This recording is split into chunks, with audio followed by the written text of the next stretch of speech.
We are going to look at horrifying safari attacks, from a family outing turned into a horror buffet for lions to tour guides who forgot how dangerous the animals can be in their natural habitat. Let's dive straight into it.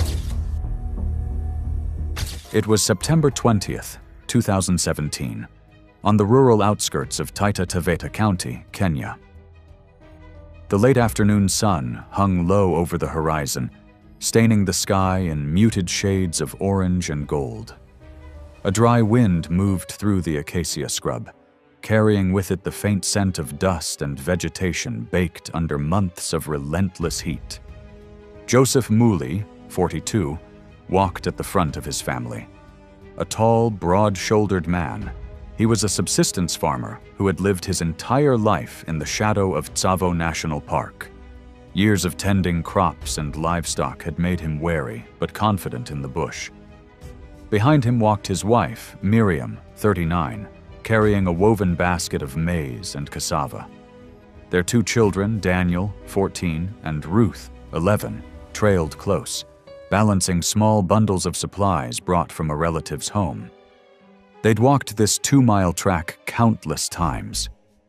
Familiarity dulled caution, and despite the area's wildlife crossings, Joseph believed real danger stayed deeper in the park.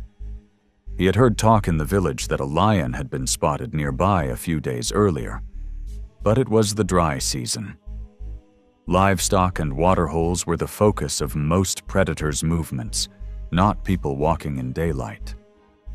The warning was filed away, acknowledged, but dismissed. The path wound through thorny acacia and tall grass, cicadas droning under hornbill calls, the thick scrub hiding more than the goats or hares that usually stirred it. What the Muleys likely didn't fully appreciate was the apex predator that ruled these lands. Lions in Tsavo were formidable creatures, with adult males typically weighing 350 to 500 pounds and possessing muscular bodies capable of short bursts of speed up to 35 miles per hour. Their bite force, approaching 650 pounds per square inch, could crush the windpipe or spine of prey within seconds. While they typically hunted at night, injured or desperate lions sometimes took greater risks, targeting slower-moving animals in daylight. A large male with a slight limp had been reported near the village by herders earlier that week. Rangers believed it had sustained injuries to its hindquarters, possibly from a territorial fight.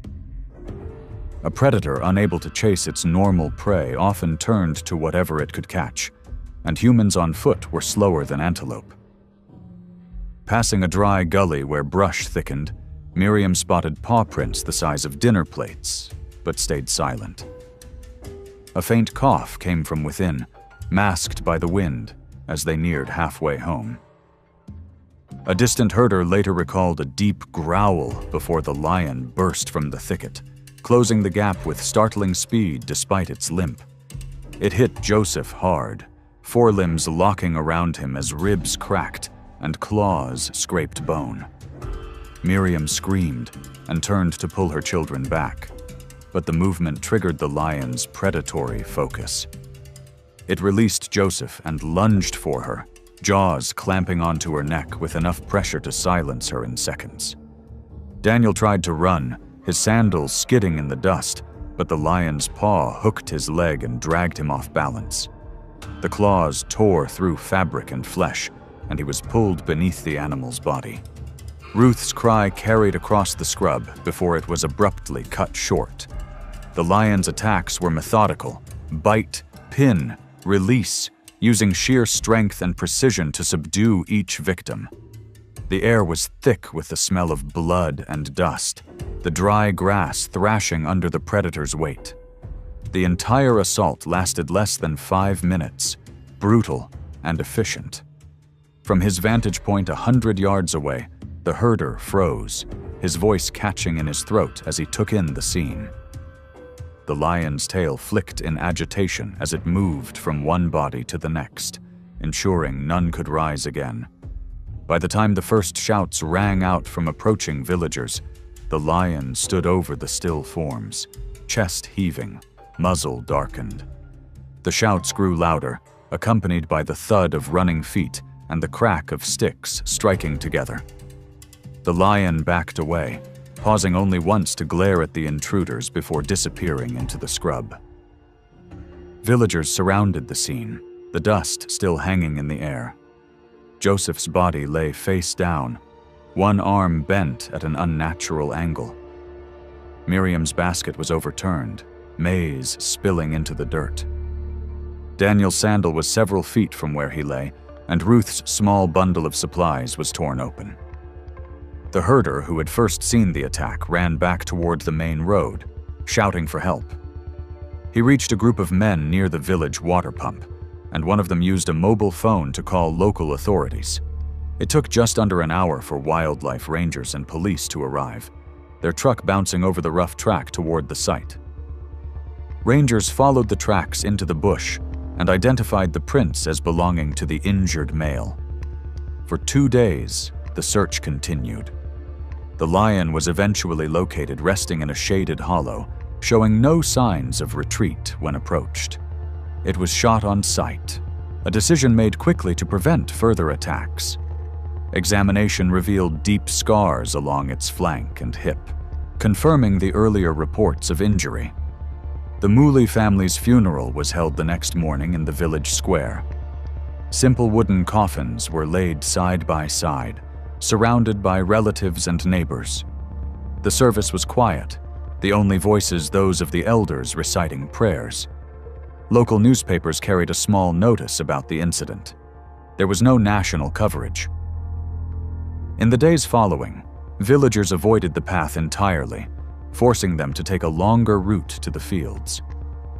The place where the attack occurred became overgrown, the silence there heavier than before. While Kenya reeled from the Mooley family's tragedy, in Brazil's Pantanal, fisherman Rafael Torres was about to learn that ignoring jaguar warnings could cost far more than a day's catch. It was June 3, 2014, along a remote stretch of riverbank in Brazil's Pantanal region. Pale dawn light turned the river mist to silver threads. Humid air carried the scent of wet plants and fish, broken only by capybara grunts and the soft slap of water, a stillness that felt like the forest holding its breath. Rafael Torres, 29, led the narrow trail, machete in hand. A skilled fisherman who knew the Pantanal's currents and fish patterns, his stubborn confidence often led him to ignore risks and navigate without guides. This trip, like many before, was to check and reset the fishing nets he'd left in the shallows overnight. His cousin, Marcos, had come along to help haul the morning's catch back to camp. In the weeks before, fishermen had reported jaguar sightings along this section of the river. A few claimed the animal had been approaching camps at night, its low cough audible from inside tents. Rafael dismissed the warnings, convinced caimans were the real threat, not hidden cats. He carried the machete more from habit than caution. The trail wound through dense gallery forest, roots twisting into the river. Damp leaves softened the ground, humid air clinging to the skin. Sunlight cut through the canopy in sharp patches, the thick undergrowth able to hide a full-grown animal just feet away. What Rafael likely didn't fully appreciate was the apex predator that ruled these waters. Jaguars in the Pantanal are the largest in the species, with adult males reaching over 250 to 320 pounds and measuring more than 6 feet from nose to tail. Unlike other big cats, jaguars often hunt by ambush from the water's edge, striking with short, explosive bursts before dragging their prey into cover or underwater. They are strong swimmers, capable of moving silently through flooded channels. That morning, Marcos spotted fresh tracks in the mud near the trailhead, broad, rounded prints without claw marks, but Rafael brushed them off. Near the river bend, Marcos stopped to free tangled line, while Rafael moved ahead into narrowing reeds. The birds fell silent, and even the usual rustle in the undergrowth ceased. The rustle came first, quick, heavy, and too close to be wind. Before Raphael could turn, the jaguar exploded from the cover of grass, its forepaws hitting his back and driving him face first into the muddy bank. The weight was crushing, forcing the air from his lungs. Claws raked across his ribs, tearing through shirt and skin with devastating precision. The jaguar's jaws clamped onto the base of his neck, teeth sinking deep into flesh and muscle. Raphael's body jolted with the force, the pain radiating into his shoulders like fire. He felt the hot breath of the animal and the rough scrape of its tongue between bites. The predator's bite force, capable of crushing bone, sent shockwaves through his entire body. Marcos's shout carried over the sound of splashing water as he ran forward, grabbing a thick branch from the ground. The blow to the jaguar's flank made it release, but only for a heartbeat. It turned, snarling, and lunged again, this time sinking its teeth into Raphael's left shoulder. The pressure was immense, and something gave way deep inside, muscle and sinew tearing under the incredible force. Marcos struck again, harder, shouting and swinging until the jaguar backed off, eyes locked on them with predatory focus before slipping into the water. The sound of its movement faded quickly into the current, leaving only the echo of violence and the metallic smell of blood mixing with river mud. Raphael lay on his side, coughing, mud and blood mixing beneath him. His neck and shoulder were slick with puncture wounds, each one a testament to the jaguar's killing efficiency. 3 deep claw lacerations ran diagonally across his torso, and his thigh bled steadily from another rake of claws. Marcos hauled him upright, half carrying, half dragging him back toward camp. Every step jarred the injuries, sending flashes of pain through Raphael's arm and side. Back at camp, Marcos shouted for help to 2 fishermen preparing to set out in another canoe. One of them grabbed a mobile phone and contacted the nearest settlement's ranger station. It took about an hour and 20 minutes for assistance to arrive by motorboat, the responders bringing basic medical supplies. At camp, they stabilized Raphael enough to move him into the canoe. The trip to the settlement took over an hour, the water seeming to drag against the hull. By the time they reached the dock, Raphael's skin was pale under the morning sun, his left arm hanging limp. A small clinic provided initial care until a helicopter arrived to take him to a regional hospital. Raphael survived, but the damage was lasting. Months of recovery left him with reduced mobility in his arm and deep scars across his torso that would never fully fade. In the village, the story of the attack spread quickly. Fishermen avoided that section of river for weeks, citing it as proof that jaguars, when hungry or territorial, would target humans without hesitation. 8 months after Rafael Torres survived his jaguar encounter in Brazil's wetlands, in the tidal mangroves of Bangladesh's Sundarbans, a widow in search of firewood would find that tiger warnings are never to be ignored. It was February 11th, 2015, on the forested edge of the Sundarbans, Bangladesh. The tide had pulled back, exposing slick mudflats between the mangroves. The air carried the sharp scent of salt water mixed with the earthy smell of rotting vegetation. Overhead, the morning sky was muted by haze, diffusing the sunlight into a pale gray wash. It was quiet, except for the soft slosh of water in the channels, the kind of silence that made every rustle in the mangroves feel closer than it was. Rina Begum, 34, stepped carefully along the edge of a mangrove root, balancing a bundle of dry wood against her hip. A widow for 6 years, she supported herself by collecting firewood and selling small fish at the village market. She was known for her determination, often venturing farther into the forest than most women in her village.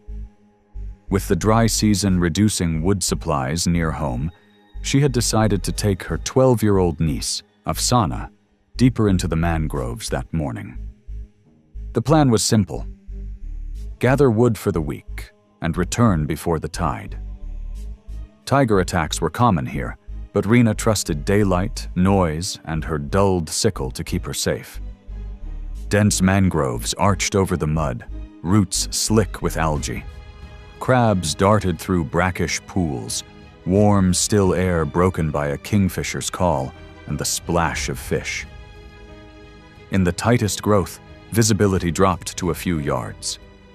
What Rena may not have fully grasped was that these waters belonged to an apex predator. The Bengal tiger of the Sundarbans is smaller than its inland cousins, but just as deadly. Males typically weigh 300 to 400 pounds, with a top speed of 35 miles per hour in short bursts. They are powerful swimmers, capable of crossing tidal channels to stalk prey with deadly precision.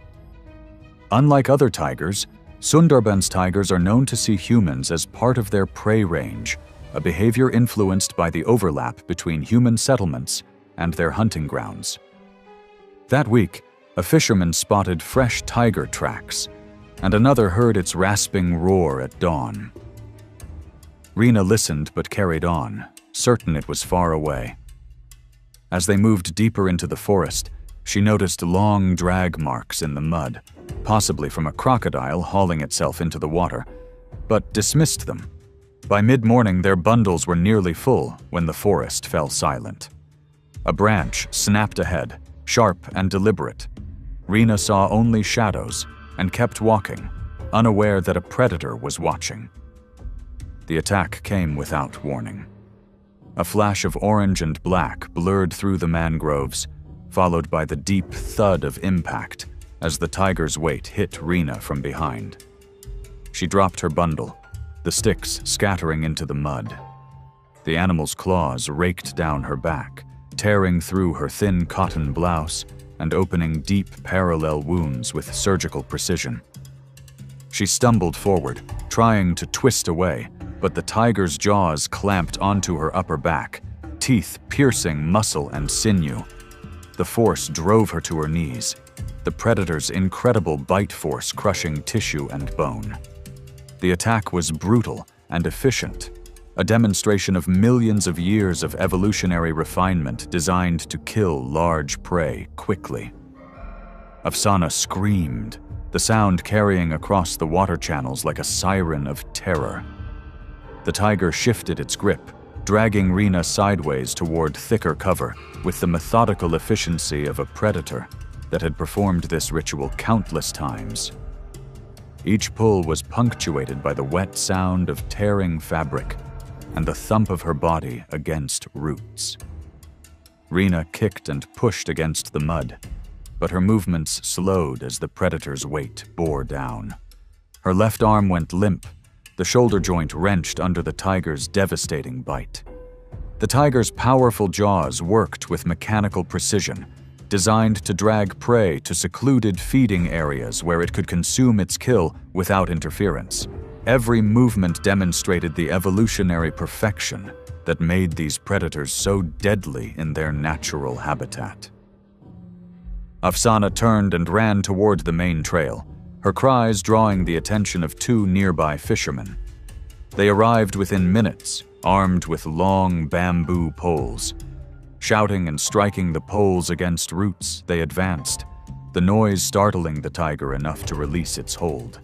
It backed into the mangroves, ears flattened, before melting into the shadows with the fluid grace that made these predators nearly invisible in their environment. The fishermen carried Rena back toward the water's edge. One of them pulled out an old mobile phone and called a ranger station in a nearby village. It took about an hour for a small motorboat carrying rangers and a health worker to arrive, navigating through the winding tidal channels to reach them. Rena remained conscious but weak, her blouse soaked through with blood. The tiger's claws had left 3 deep parallel gashes across her back, each one a testament to the predator's killing efficiency. She was placed on a makeshift stretcher, ferried by boat to the dock, and then loaded onto a motorcycle that took her to the nearest clinic. From there, She was transferred to a larger hospital in Khulna.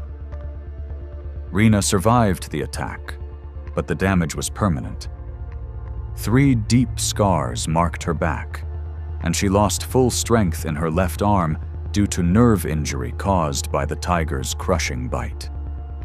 She never returned to the deeper mangrove areas, relying instead on help from relatives to gather wood.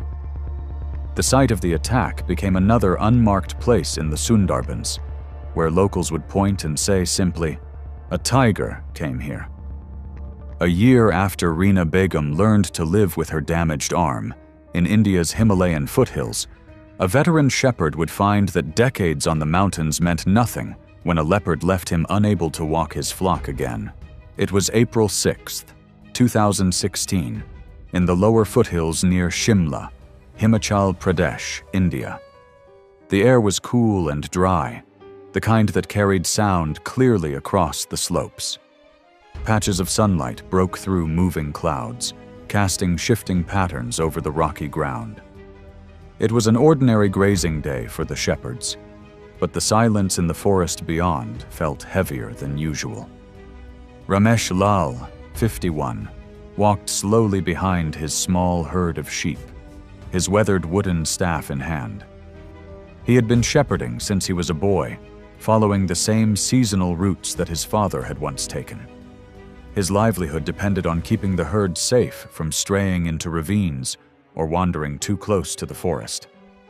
That afternoon, he had chosen a grazing spot near the edge of a pine stand, close enough for shade, but open enough to watch the animals spread out across the slope.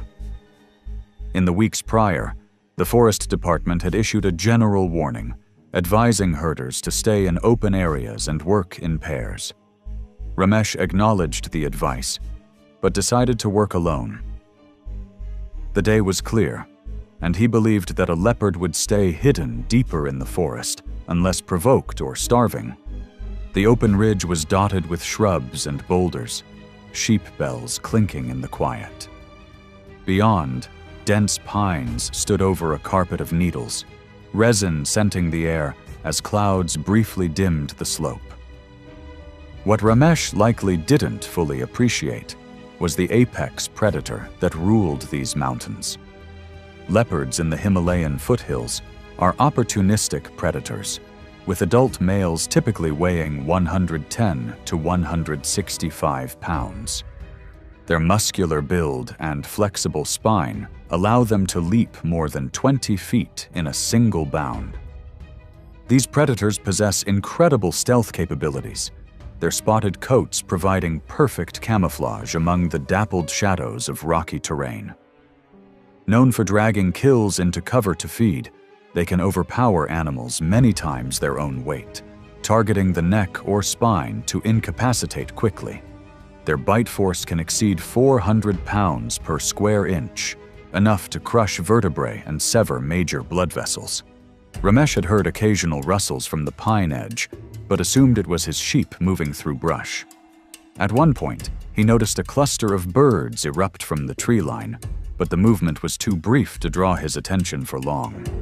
A small shadow shifted on the slope above him, hidden in the uneven light. Predatory eyes had been watching his every movement. Then the atmosphere changed. The sheep bells had gone quiet. The constant bleating of his flock seemed to pause. The attack came in a single, explosive motion. The leopard launched from a concealed boulder just above Ramesh's position, landing with its full weight on his back. The impact drove him face first into the rocky soil, knocking the staff from his grip. In the same instant, claws dug deep into his lower spine and hips with surgical precision. The pain was blinding, and his legs went numb almost immediately. The claws had severed nerve pathways in his lower back.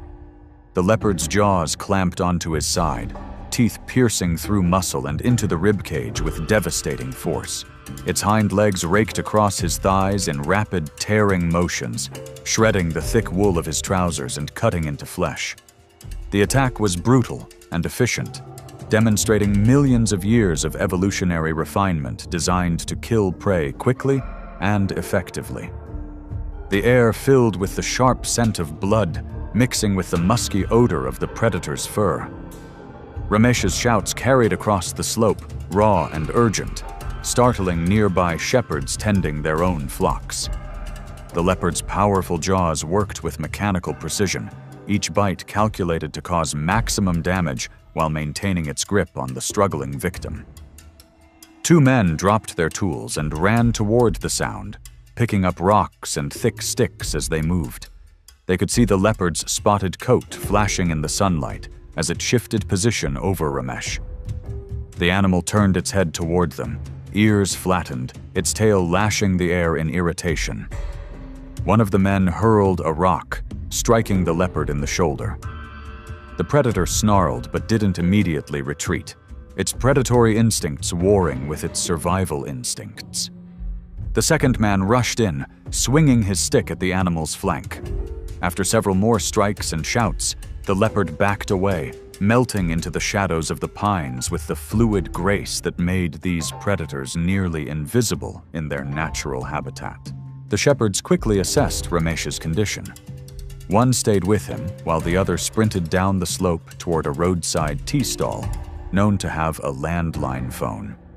The call to the local forest department went through within minutes, and it took just over an hour for a jeep carrying forest rangers and a paramedic to reach the site. Ramesh lay motionless, face pale and breathing shallowly. The back of his shirt was shredded, soaked dark with blood. Deep puncture wounds marked his side, and 3 parallel gashes crossed each thigh. The rescuers lifted him carefully, avoiding movement in his lower body, and carried him down the slope toward the road. Hospital scans showed severe spinal damage and deep lacerations needing surgery. Ramesh survived, but the leopard's attack had severed nerves, ensuring he would never walk again. Months of rehabilitation followed, focused on adapting to life in a wheelchair. The scars on his thighs and torso healed into thick, raised lines, but the loss of mobility ended his shepherding career forever. Local authorities increased leopard monitoring in the region, setting up camera traps and patrolling grazing areas. The slope where the attack happened remained unused for grazing, the boulder above it still marked with faint scratch lines from the leopard's claws. As Ramesh adapted to a wheelchair, 3 years earlier in Montana's Bitterroot Range, a seasoned hiker would learn that experience couldn't save him from a fatal cougar attack. It was October 14th, 2013, along a remote hiking trail in the Bitterroot Range of western Montana. The sky was clear and crisp, the thin autumn air cold but warmed by the sun. Gold and rust leaves carpeted the slopes, crunching underfoot. With no wind, only the creak of shifting branches broke the stillness, carrying every sound farther than usual, a perfect day for a solo hike. Joshua David, 38, moved steadily along the incline, the straps of his day pack creaking with each step. A longtime outdoorsman, he was known among friends for his meticulous planning and physical endurance. He had spent decades hiking and hunting in Montana's backcountry, favoring remote trails far from the reach of cell service. His pack held water, a GPS, a knife, and a small first aid kit, but no firearm. Mark believed daylight hikes made cougar encounters unlikely. Hiking alone was intentional. Solitude was why he came. After checking the weather and telling his brother his route, he parked at the unmarked trailhead before sunrise. The trail climbed through conifer forest and open meadows toward a ridge for lunch. Pine scent mixed with the dry tang of needles, sunlight cutting through to catch dust from his boots. In shaded spots, frost-edged fallen leaves and distant woodpeckers echoed through the trees. What Joshua may not have realized was that these mountains were the domain of the cougar, also called the mountain lion, the largest wildcat in North America. Adult male cougars can exceed 150 pounds. Their long, muscular bodies are built for silent pursuit and explosive power. Masters of ambush, They can trail prey for minutes or even hours before striking, usually targeting the neck to crush the windpipe or sever the spinal cord with precision. Late in the morning, Joshua crossed a narrow trail between a drop-off and thick brush. Pausing to adjust his pack, he heard a faint shift in the brush above, saw nothing but a darting squirrel, and kept walking. Then the atmosphere changed. The birds had gone silent. The constant rustle of small animals in the undergrowth seemed to pause, as if the forest itself sensed the presence of a predator. The cougar had been trailing him for several minutes, its body low to the ground, moving with deliberate precision. Predatory eyes had been tracking his every movement, calculating the perfect moment to strike. When Mark stepped into the next open section, the animal dropped from a low rock ledge behind him with explosive force. The impact drove him forward, the force of roughly 115 to 220 pounds, slamming into his back with devastating power. His knees buckled, and he fell hard onto the dirt and leaves. The breath knocked from his lungs. The cougar's forepaws locked around his shoulders, claws cutting through jacket and shirt to dig into muscle with surgical precision. Its jaws closed on the side of his neck, teeth puncturing deeply into flesh and arteries. Joshua's arms flailed, reaching for his knife, but the predator shifted, pressing him into the ground with its full weight. The forest muffled his struggle as the cougar's skill as a predator became terrifyingly clear. The attack was methodical and brutal.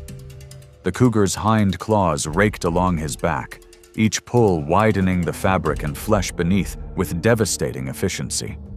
Its jaws released only to bite again, this time closer to the base of the skull, targeting the spinal cord. Joshua's movements slowed within moments as the predator's crushing bite force severed vital connections. His legs kicked weakly, then stilled entirely as the cougar maintained its grip, breathing heavily through flared nostrils. Two hikers approaching from farther down the trail heard a single sharp cry before they rounded a bend and froze. They could see the cougar hunched over a motionless form, tail twitching with predatory satisfaction. One shouted, throwing a rock in its direction. The cougar lifted its head, ears back, muzzle dark with blood, and after a long pause, slipped into the trees, vanishing into silence with the fluid grace that made these predators nearly invisible. The hikers reached Joshua within seconds, but there was no response. His body lay still, the forest around them returning to its deceptive tranquility. One of them used a satellite phone to contact Ravalli County Search and Rescue. It took about an hour and 15 minutes for the first team to reach their location, traveling on foot from the nearest access point due to the rugged terrain. When rescuers arrived, Mark's pack was shredded, his GPS cracked in the dirt, and his knife still sheathed. Blood pooled beneath his head and shoulders, soaking the leaves. Authorities followed cougar tracks circling the area, along with signs that it had been shadowing the trail for some time. Wildlife officers tracked the animal for nearly 2 miles before losing it in rocky terrain. Traps were set in the area, but the cougar was never confirmed to have been captured. Joshua's body was airlifted out and returned to his family in Missoula. The trail where the attack occurred was temporarily closed, and warning signs about cougar activity were posted at nearby access points. For weeks afterward, few hikers ventured into that section of the Bitterroot Range, the memory of that silent stretch of trail now tied to the morning when solitude turned fatal. These stories prove why big cats are among the most formidable predators, silent, powerful, and unforgiving. It was August 14th, 2016, and the golden grasslands of Serengeti National Park stretched endlessly under the blazing Tanzanian sun. The vast savanna, dotted with acacia trees and teeming with wildlife, represented the culmination of a dream vacation for the Walsh family from Ohio. After years of saving and planning, Jennifer Walsh, her husband Tom, and their 8-year-old daughter Emma had finally made it to Africa for the safari adventure of a lifetime. At 34, Jennifer was an elementary school teacher who had always been passionate about wildlife and conservation. She had spent months researching their trip, reading about African animals, and teaching Emma about the incredible creatures they would encounter. Jennifer's love for education extended to her travels. She saw every experience as a learning opportunity and had been documenting their safari with photos and videos to share with her students back home. That morning, Tom had decided to join a walking safari with armed guides, while Jennifer and Emma opted for a game drive in an open safari vehicle with their local guide, Moses. The plan was simple: spend the morning photographing wildlife, return to the lodge for lunch, and then prepare for their evening flight back to the United States. African lions are apex predators that live in social groups called prides, typically consisting of related females, their cubs, and one or more dominant males. Adult males can weigh up to 420 pounds and are capable of taking down prey much larger than themselves, including buffalo and young elephants. Lions are ambush hunters that rely on teamwork and coordination to bring down their victims. They can run up to 50 miles per hour in short bursts and possess powerful jaws capable of delivering a bite force exceeding 650 pounds per square inch. Most importantly, lions view humans as potential prey, especially when people are isolated and vulnerable in open terrain. The game drive had been proceeding normally when their vehicle experienced mechanical problems about 10 miles from the lodge. Moses, their experienced guide, immediately radioed for assistance and instructed Jennifer and Emma to remain with the vehicle while he attempted repairs. In the distance, Jennifer could see what appeared to be buildings that she assumed were part of their lodge complex. Growing impatient after waiting for over an hour in the heat, Jennifer made the fateful decision that would cost both her and Emma their lives. Despite Moses's urgent warnings to stay with the vehicle, she convinced herself that the walk to the lodge would be safe during daylight hours. She gathered their water bottles and camera equipment, took Emma by the hand, and began walking across the open savanna. What Jennifer didn't realize was that a pride of 6 lions had been tracking the scent of the tourists for the past hour. As Jennifer and Emma walked across the open grassland, they were moving directly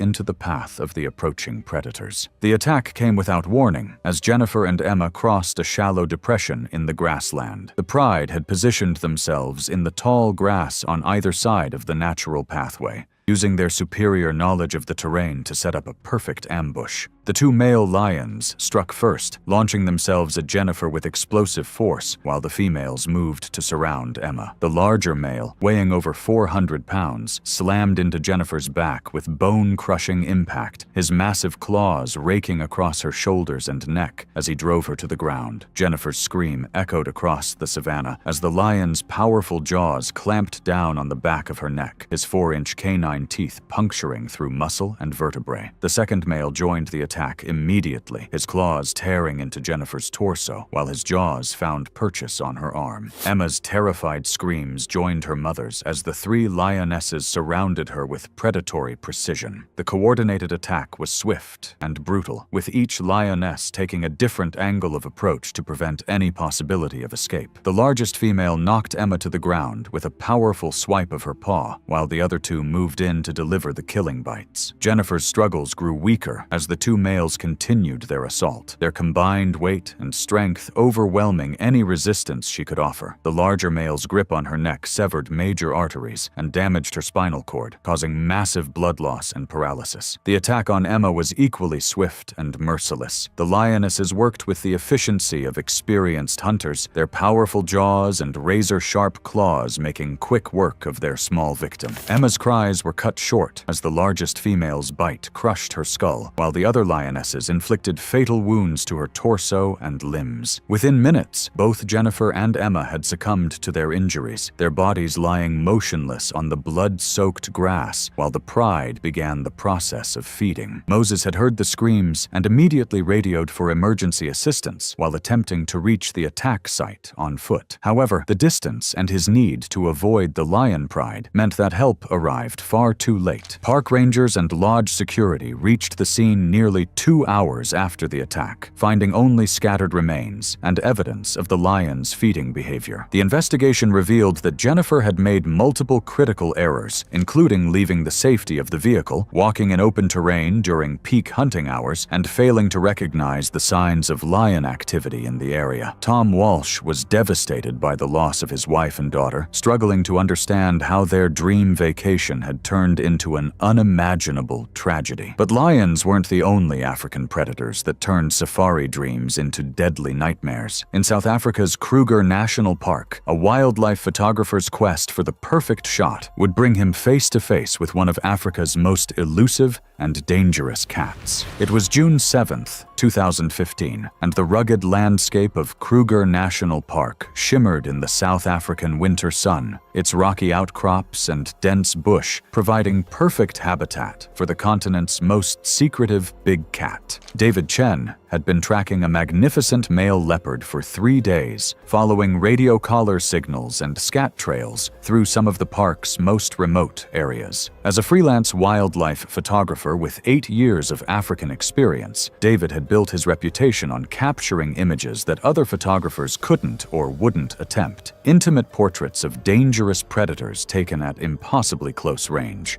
At 41, David was a former software engineer from California who had abandoned his corporate career to pursue his passion for wildlife photography. His work had been featured in several nature magazines, and he was working on a book about African big cats that he hoped would establish him as one of the premier wildlife photographers of his generation. David's success came from his willingness to take risks that others avoided, often working alone in remote areas and approaching dangerous animals closer than safety protocols recommended. David's specialty was leopard photography, and he had spent years studying their behavior and movement patterns. This particular male, known to researchers as Mapago, was one of the largest leopards in Kruger, weighing an estimated 150 pounds and controlling a territory of over 20 square miles. Leopards are among Africa's most dangerous predators, combining incredible strength with lightning-fast reflexes and razor-sharp claws. Adult males can weigh up to 200 pounds and are capable of dragging prey twice their size up into trees. They are ambush hunters with exceptional night vision and hearing, able to move through dense vegetation with complete silence. Leopards are also highly territorial and will aggressively defend their space against any perceived threat. Their powerful jaws can crush skulls, and their retractable claws are designed for gripping and tearing flesh. Most importantly, leopards are unpredictable and can attack without warning when they feel cornered or threatened. That afternoon, David had finally located Mapogo, resting on a rocky ledge about 200 yards from the dirt road where he had parked his vehicle. The leopard appeared relaxed, lying in the shade of an overhanging rock with his eyes half closed. David saw this as the perfect opportunity to capture the intimate portrait he had been seeking, a ground-level shot that would show the leopard's massive size and powerful build from a human perspective. David left his vehicle and began approaching the rocky outcrop on foot, carrying his camera equipment and moving slowly to avoid startling the resting cat. He climbed carefully over the lower rocks, positioning himself for what he believed would be the shot of his career. What David failed to recognize was that his approach was effectively trapping Mapogo against the rock face, eliminating the cat's escape routes and triggering his defensive instincts. The attack came when David was approximately 20 feet from the leopard, close enough to capture the detailed facial shots he wanted. Mapogo exploded into motion with shocking speed, his 150-pound frame launching from the rocky ledge directly at David's position. The leopard covered the distance between them in a single bound, his powerful hind legs propelling him through the air with deadly accuracy. Mapogo slammed into David's chest with with bone-crushing force, his momentum carrying both of them off the rocky ledge and onto the ground below. David's camera equipment scattered as he hit the hard-packed earth, the impact knocking the wind from his lungs and leaving him stunned and vulnerable. The leopard's claws found immediate purchase in David's clothing and flesh, his razor-sharp talons raking across his victim's torso and arms. The leopard's powerful jaws clamped down on David's neck with devastating force, his 4-inch canine teeth puncturing through muscle and major blood vessels. Mapogo's bite was precisely placed to sever the carotid artery and damage the spinal cord, causing immediate, massive blood loss and paralysis. David's struggles grew weaker as the leopard's assault continued, his body going limp as blood loss and trauma overwhelmed his system. Mapogo continued his attack for several more minutes, his claws and teeth inflicting additional wounds across David's head, neck, and torso. The leopard's natural hunting instincts drove him to ensure his perceived threat was completely neutralized, and he maintained his grip on David's neck long after his victim had stopped moving. Park rangers discovered David's body the following morning when he failed to return to his lodge as scheduled. His camera equipment was found scattered around the attack site, with several images still stored on his memory cards, showing his final approach to the leopard. Mapogo was observed in the area, but showed no unusual behavior, having simply defended his territory against what he perceived as a threat. The investigation concluded that David had violated multiple park safety regulations by approaching a dangerous predator on foot and entering restricted areas without proper authorization. His death prompted renewed discussions about photographer safety protocols and the risks of working alone with dangerous wildlife. But leopards weren't the only African predators that could turn a romantic safari into a deadly encounter. In Kenya's Masai Mara, a honeymoon couple's sunset walk would bring them face to face with one of Africa's most underestimated killers. It was March 22nd, 2017, and the golden grasslands of Kenya's Masai Mara stretched endlessly under the setting sun, creating the perfect romantic backdrop for newlyweds Sarah and Mark Mitchell. The couple had chosen the famous reserve for their honeymoon, staying at a luxury tented camp that offered stunning views of the annual wildebeest migration. Sarah, a 28-year-old veterinary student from England, had been fascinated by African wildlife since childhood and saw their honeymoon as an opportunity to observe the animals she had studied in textbooks. Sarah's academic background had given her confidence around animals that perhaps exceeded her practical experience with dangerous African wildlife. She had spent 3 years studying animal behavior and had written her thesis on predator-prey relationships in African ecosystems. Her knowledge of hyena social structures and hunting patterns had made her particularly interested in observing these misunderstood predators in their natural habitat. The couple had been told by camp staff that short walks in the immediate vicinity of their accommodation were generally safe during daylight hours, provided they stayed within designated areas and remained alert for wildlife. However, as the sun began to set on their third day, Sarah convinced Mark to venture beyond the recommended boundaries for what she promised would be a brief romantic stroll. Spotted hyenas are among Africa's most successful predators, living in complex social groups called clans that can number up to 80 individuals. Adult females are larger than males, weighing up to 140 pounds, and possess one of the strongest bite forces in the animal kingdom, capable of crushing bones that other predators cannot break. Hyenas are highly intelligent, cooperative hunters that use sophisticated communication and coordination to bring down prey much larger than themselves. They are also opportunistic scavengers that will aggressively defend food sources against any perceived competition, including humans. As Sarah and Mark walked hand in hand through the tall grass, they encountered the distinctive whooping calls of hyenas in the distance. Sarah's excitement overcame her caution as she recognized the sounds of a feeding clan, and she convinced Mark to investigate, despite his obvious reluctance. They followed the sounds for nearly half a mile, moving steadily away from the safety of their camp. The clan of 8 spotted hyenas was feeding on a zebra carcass when Sarah and Mark approached their position. The hyenas had been feeding for several hours and were in a heightened state of aggression, protective of their kill and suspicious of any potential competitors. Sarah approached to within 30 feet of the feeding clan, ignoring Mark's increasingly urgent warnings to maintain their distance. She was fascinated by the opportunity to observe hyena social dynamics firsthand and believed her understanding of their behavior behavior would keep her safe. The attack began when the clan's dominant female, a 130-pound matriarch, decided that Sarah posed a threat to their food source. The massive hyena charged across the distance between them with surprising speed, her powerful jaws already open and ready to deliver a bone-crushing bite. The rest of the clan followed immediately, surrounding Sarah in a coordinated attack that demonstrated their sophisticated hunting abilities. The matriarch's initial bite caught Sarah in the thigh, her powerful jaws clamping down with over 1,000 pounds of pressure per square inch. The bone-crushing force instantly fractured Sarah's femur while severing major arteries and causing massive blood loss. Sarah's scream echoed across the savannah as she fell to the ground, her leg unable to support her weight with the shattered bone. The other clan members joined the attack immediately, their powerful jaws and razor-sharp teeth finding purchase on Sarah's arms, torso, and remaining leg. Hyenas are designed to consume every part of their prey, including bones, and their teeth and jaws are perfectly adapted for tearing flesh and crushing skeletal structures. Sarah's struggles grew weaker as multiple hyenas continued their assault, each bite causing additional trauma and blood loss. Mark watched in horror from a distance, too terrified to intervene effectively against 8 powerful predators. Sarah's screams gradually weakened and then stopped as massive blood loss and trauma overwhelmed her system. The hyena clan continued feeding on Sarah's body for nearly 20 minutes before the sound of approaching vehicles caused them to retreat into the bush. Camp security had heard Mark's desperate radio calls for help and arrived with armed guards, but they were far too late to save Sarah's life. The investigation revealed that Sarah and Mark had violated camp safety protocols by leaving designated areas and approaching dangerous wildlife without proper supervision. The hyena clan was monitored but not relocated, as they had acted according to their natural protective instincts around a food source. But hyenas weren't the only African animals that could turn a safari adventure into a deadly encounter. In Zimbabwe, a solo travel blogger's quest for dramatic content would bring him face to face with one of Africa's most dangerous giants. It was September 11th, 2014, and Zimbabwe's Hwange National Park stretched across the landscape like an endless sea of mopane woodland and open grassland, its remote wilderness areas offering some of Africa's most pristine wildlife viewing opportunities. Jack Morrison, a 33-year-old adventure travel blogger from Australia, had been documenting his solo African safari for his modest but growing online following of 2,800 subscribers.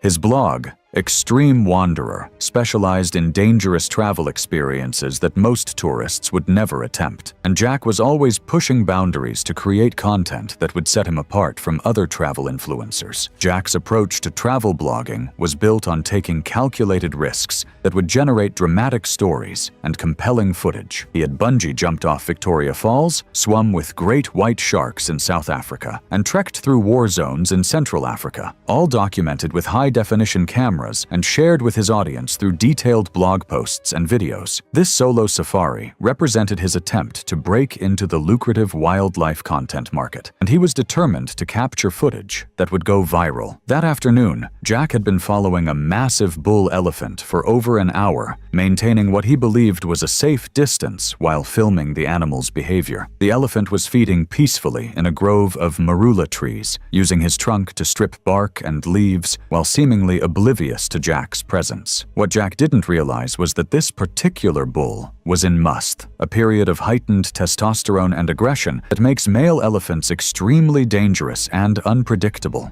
African elephants are the largest land mammals on Earth, with adult bulls weighing up to 14,000 pounds and standing over 13 feet tall at the shoulder. They possess incredible intelligence and complex social behaviors, but they can also be extremely dangerous when threatened or during periods of heightened aggression. Bulls in must experience a surge of testosterone that can make them 60 times more aggressive than normal, and they will attack anything they perceive as a threat to their territory or dominance. An elephant's trunk alone weighs over 400 pounds and can be used as a devastating weapon, while their massive feet can crush bones and organs with ease. Jack made the fatal decision to leave his safari vehicle and approach the bull elephant on foot, believing that ground-level footage would be more dramatic and engaging for his audience. He had researched elephant behavior online and convinced himself that he could safely approach to within 30 feet of the massive animal without triggering an aggressive response. The bull elephant's behavior should have warned Jack of the extreme danger he was walking into. The massive animal was displaying classic signs of must,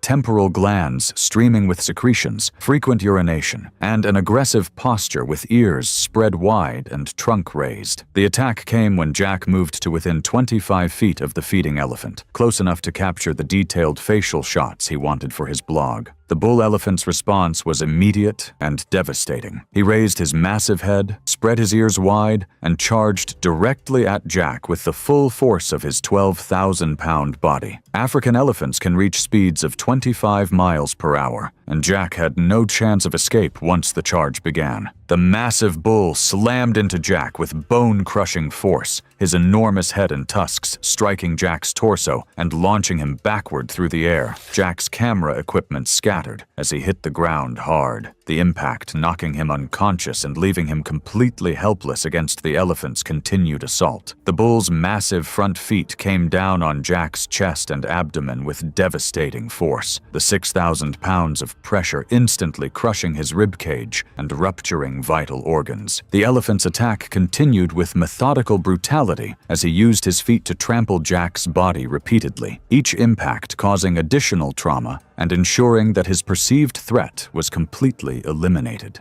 The bull's tusks, each weighing over 100 pounds, were used to gore and toss Jack's lifeless form, while his powerful trunk delivered additional crushing blows to the head and torso. Jack's screams had been cut short by the initial impact, and he died within the first minute of the attack from massive internal trauma and blood loss. However, the enraged bull continued his assault for nearly 10 more minutes, driven by the aggressive instincts of must. Park rangers discovered Jack's mangled remains several hours later when he failed to return to his lodge as scheduled. His camera equipment was found scattered around the attack site, with some footage still intact, showing his final approach to the elephant. The bull responsible for the attack was observed in the area, but showed no unusual behavior beyond the normal aggression associated with must. The investigation revealed that Jack had violated numerous park safety regulations by leaving his vehicle and approaching a dangerous animal on foot. His death prompted renewed discussions about solo safari safety and the risks of inexperienced travelers attempting to create dramatic wildlife content. But elephants weren't the only African giants that could turn a research expedition into a deadly encounter. In Botswana, a zoology student's quest for scientific data would bring her face to face with one of Africa's most patient and deadly predators. It was November 3rd, 2013,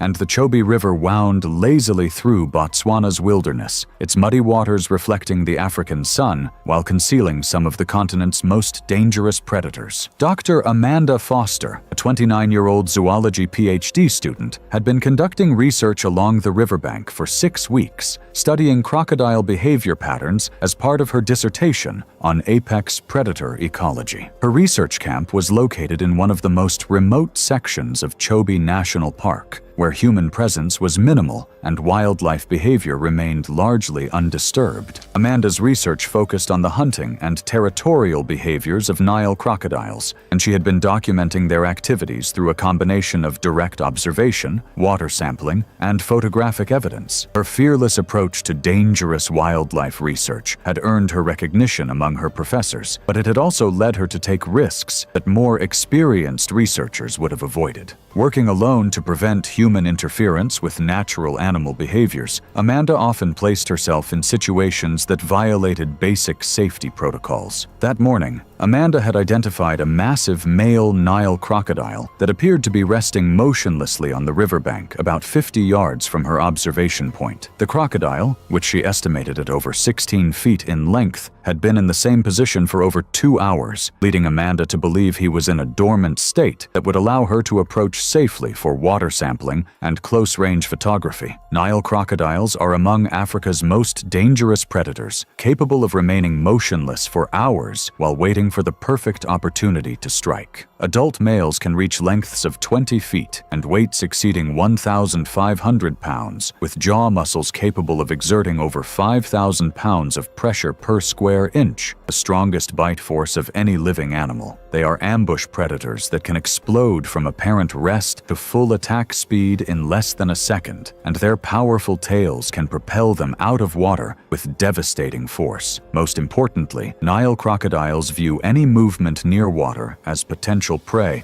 and will attack without warning when the opportunity presents itself. Amanda approached the riverbank carrying her water sampling equipment and cameras, moving slowly to avoid disturbing what she believed was a sleeping crocodile. Her research had taught her about crocodile behavior patterns, but her academic knowledge failed to prepare her for the reality of encountering a fully alert apex predator that was simply waiting for prey to come within striking distance. The massive crocodile had been aware of Amanda's presence from the moment she began her approach, but his predatory instincts kept him perfectly still until she moved within his strike zone. When Amanda knelt at the water's edge to collect her samples, she positioned herself exactly where the crocodile had been waiting for prey to appear. The attack was instantaneous and overwhelming. The 1,200-pound crocodile launched himself from the water with explosive force, his massive jaws already open and aimed at Amanda's torso. The crocodile's initial bite caught Amanda around the waist, his 5,000 pounds of bite pressure instantly crushing her rib cage and puncturing vital organs.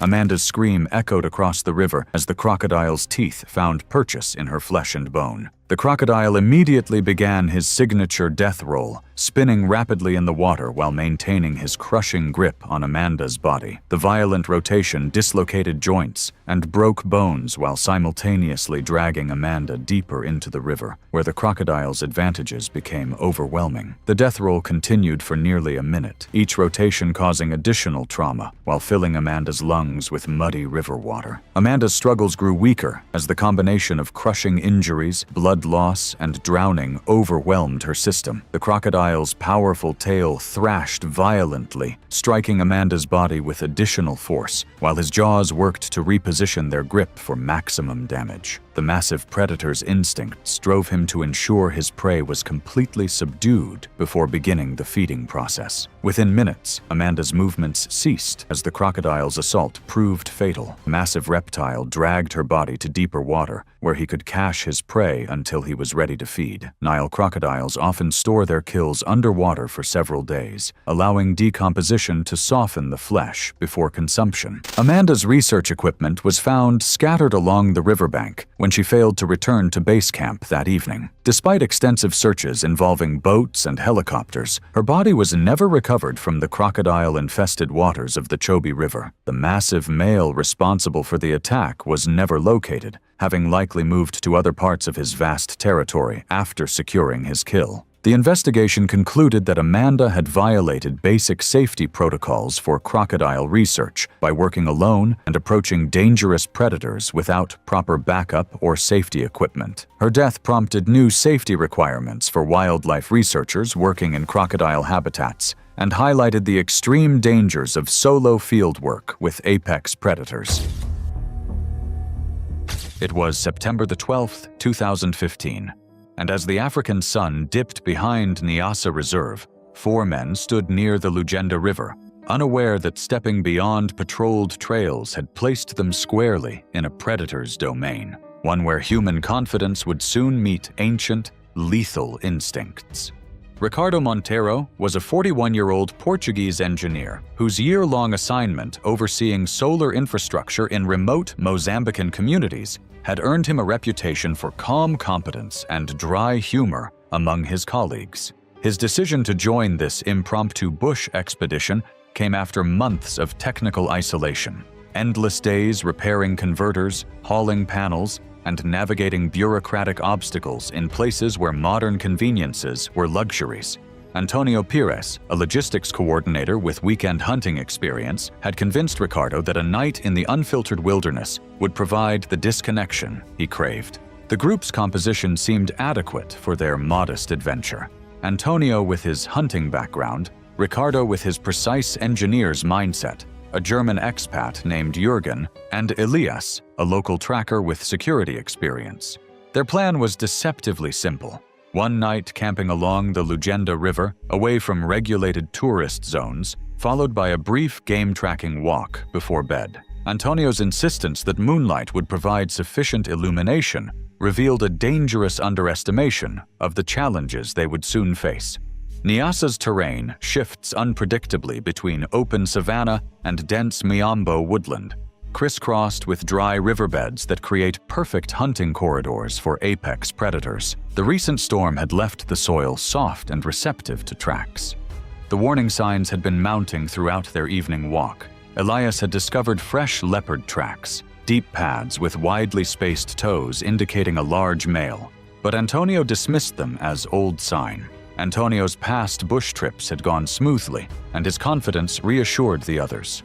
When a tree squirrel's frantic alarm calls echoed from their left, Elias recognized the universal signal of a nearby predator, but his concerns were overruled by Antonio's determination to maintain their pace. Elias's warnings felt excessive, not urgent. Ricardo's decision to lag behind while checking his GPS represented the fatal mistake that leopards have exploited for millennia. These cats are patient hunters that capitalize on momentary isolation, striking when prey animals separate from the safety of the group. Male leopards, weighing up to 140 pounds, are silent ambush predators, armed with 2-inch claws, a 400 psi bite, and the ability to strike with sudden, lethal precision. The attack was sudden and silent. One moment Ricardo was adjusting his GPS. The next, a blur of muscle and rosettes exploded from the underbrush. The leopard hit him from behind with staggering force, estimated at over 500 pounds in a single strike, driving him to the ground. Leopards are ambush predators by nature, relying on stealth and explosive speed that can exceed 35 miles per hour in short bursts. There was no roar, only a grunt, the snap of bone, and Ricardo's strangled cry. By the time Antonio's flashlight cut through the dark, the scene was already gruesome. The leopard had its jaws clamped around Ricardo's throat. Though rare, experts believed the leopard reacted defensively to sudden movement at close range, mistaking it for a threat. Its forelimbs pinned him tightly, claws sunk deep into flesh, while its hind legs heaved and kicked, dragging the limp body backwards into the bush. This behavior, moving kills to secluded locations, represents millions of years of evolutionary adaptation, protecting valuable protein from scavengers and competitors. Antonio's gunshot into the air triggered the leopard's retreat, but the damage was irreversible. Ricardo lay motionless, his shirt torn across the shoulder, blood seeping from devastating neck wounds where the cat's canines had found their mark. The deep punctures along his skull and jaw told the story of a bite designed to kill large prey instantly, severing major blood vessels and crushing vital structures in the neck.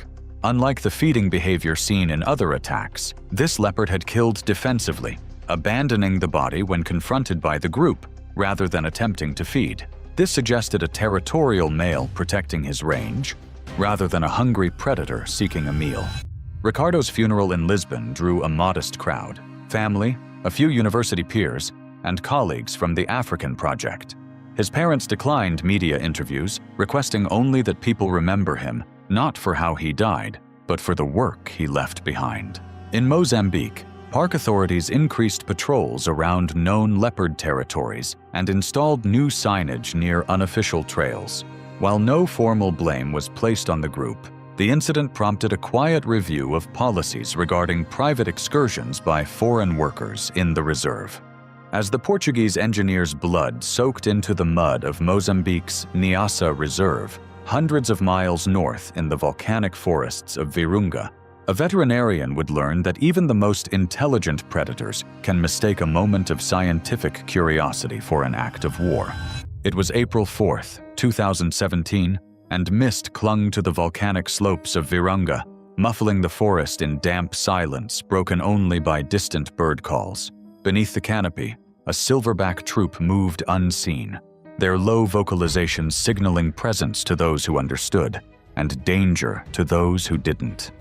Evan Ridley was a 29-year-old South African veterinarian whose 6-month volunteer placement in the Democratic Republic of Congo had earned him recognition for calm fieldwork and meticulous attention to animal health protocols. His primary assignment involved traveling between scattered rural communities near Goma, conducting livestock vaccination campaigns, and helping local authorities contain disease outbreaks that threatened both animal and human populations. Though his expertise lay with domestic animals, Evan had recently been approved to join guerrilla health monitoring expeditions as part of his NGO's partnership with the Congolese Wildlife Authority. That morning, Evan departed Bukima Station with 2 experienced Virunga Rangers, Jules and Alain, plus a UN field observer, their mission to shadow one of the habituated guerrilla groups near the Mikeno sector. These troops, while accustomed to human presence, remained fundamentally wild animals operating under complex social hierarchies that humans barely understood. Mountain gorillas are immensely strong, with silverbacks weighing up to 400 pounds and capable of striking with sledgehammer force. Far from gentle giants, they are dominant males hardwired to defend their troop with explosive, overwhelming violence. The established protocols seemed straightforward. Maintain a 23-foot buffer, avoid direct eye contact, and remain upright when the silverback was visible. Rules designed to prevent the exact tragedy that was about to unfold. That day, the signs of recent guerrilla activity were everywhere. Flattened brush, broken branches, and half-chewed shoots marking the troops' feeding grounds like territorial warnings. And by 9:42 a.m., the team located their target, a massive silverback seated beside a fallen log, methodically stripping bark with teeth designed to process the toughest vegetation. Several juveniles played nearby while a female foraged 10 yards away, the scene appearing to embody the peaceful coexistence that conservationists promoted. Evan knelt near a patch of fresh dung at the forest edge, preparing to collect samples for parasite analysis, a routine procedure that would prove fatally misinterpreted. The catalyst came from an unexpected source, a young male gorilla crashing through the foliage in a chest-pounding display of dominance. This bluff behavior, common among gorillas establishing social hierarchy, triggered an immediate response from the silverback, whose gaze snapped to Evan's crouched form. In gorilla social dynamics, a lowered head and crouched posture represent submission or challenge, depending on context, and the silverback interpreted Evan's position as the latter. Jules's shouted warning came too late. The silverback launched himself forward with explosive power, covering the distance in seconds. The silverback's initial impact knocked Evan off balance, his 400-pound frame striking with the force of a small vehicle. As Evan fell, the enraged primate reared up and brought both massive fists down in rapid succession, each blow delivering crushing force to Evan's back and head. Jules later described the assault as lasting no more than 20 seconds, but those seconds were sufficient to inflict catastrophic damage. Silverbacks don't attack with malice or sustained aggression. They deliver swift, overwhelming violence designed to eliminate threats immediately. Once Evan was neutralized, the silverback simply backed away and rejoined his troop, his dominance reasserted and his territory secured.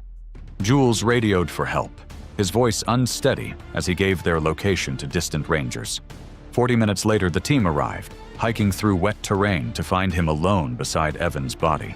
Evan's skull had suffered catastrophic blunt trauma, his upper back showed deep bruising and multiple compound fractures, and his collection tools lay scattered and crushed around his motionless form. Virunga Park authorities filed their incident report with clinical detachment, classifying the event as a behavioral misinterpretation resulting from postural signaling combined with troop stress. The silverback was not euthanized, officials recognizing that he had simply acted according to his nature when confronted with what he perceived as a challenge to his authority. Evan's body was repatriated to Durban within days, his funeral attended by family and colleagues who struggled to understand how routine scientific work had ended in such violence. His NGO issued a brief memorial statement before archiving his contributions. However, even as the silverback's fists crushed the veterinarian's skull in 20 seconds of misunderstood fury, in Botswana's Kalagadi, an Italian interpreter would discover that a simple tire check could become a death sentence when a lioness is around. It was August 16, 2018, and the Kalagadi shimmered beneath the unforgiving African sun, the still air broken only by the dry rattle of seed pods in the camelthorn trees. This was a landscape that appeared peaceful to the untrained eye, But beneath its serene surface lurked predators that had ruled these lands for millennia. Marta Bellini, a 34-year-old freelance interpreter from Milan, had arrived in southern Africa 2 weeks earlier with her younger brother Marco. Between medical and technical translation contracts, Marta traveled extensively, always seeking authentic experiences over tourist packages. This trip to Botswana was her idea, something affordable yet unforgettable that might help the siblings reconnect after years of growing apart. They had rented a used Toyota Hilux in Upington and planned a self-guided loop through the Transfrontier Park. Marta had researched extensively, printing ranger safety guidelines in both Italian and English, studying maps, and plotting GPS coordinates. She believed their preparation was sufficient for navigating one of Africa's most remote wilderness areas. But in the Kagalagadi, where heat distorts judgment and predators move without sound, even careful planning can unravel in a matter of seconds. What Marta likely didn't fully comprehend was the apex predator that called these arid lands home. African lionesses are perfectly adapted killing machines, weighing between 260 and 350 pounds of pure muscle and sinew. Their powerful jaws can exert over 650 pounds of pressure per square inch, easily crushing bone and severing arteries. These predators can move in complete silence across sand and scrub, using shadows and vegetation to remain invisible until the moment they strike. During Kalagadi's brutal dry season, lions concentrate around the few remaining water sources, making encounters with humans increasingly likely. After crossing into Botswana at the Mabwasehuba Gate, the siblings aimed for the remote Polenswa waterhole. The area was known for its lion population, but also for its isolation. Fewer tourists meant a more authentic experience, exactly what Marta had sought. After a grueling day navigating corrugated sand tracks under the scorching sun, their vehicle stalled during a three-point turn in the loose sand. Despite repeated attempts, the engine refused to restart. With darkness approaching rapidly and no cell phone reception, they made the fateful decision to sleep in the cab and attempt repairs at first light. The windows remained sealed against the night sounds of the African wilderness. By morning, the heat had climbed past 90 degrees. Dust coated the Hilux, and the cab was stifling.